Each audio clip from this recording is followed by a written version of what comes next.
আপনারা তো গ্রামেই থাকেন মাশাআল্লাহ, শহরে যারা থাকে তাদের উদ্দেশ্যে বেশি বলছে এটা, কারণ এটা অনলাইনে যাবে।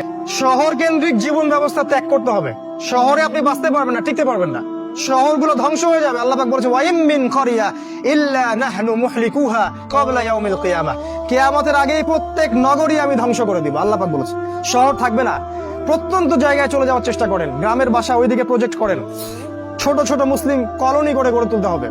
এই কাজগুলো করতে পারেন। আর কিছু করতে পারেন, শারীরিক প্রস্তুতি নেন। ফিজিক্যালি, যুবকদেরকে বলবো ফিজিক্যালি প্রস্তুতি নেন, ব্যায়াম করেন, ভালো খাবার খান, নিয়মতান্ত্রিক জীবনযাপন করেন, এলোমেলো জীবনযাপন করবেন না। আর নিয়মতান্ত্রিক জীবনযাপন করার সবচেয়ে উসওয়াতুল হাসানা হচ্ছে রাসূলুল্লাহ সাল্লাল্লাহু আলাইহি ওয়াসাল্লাম।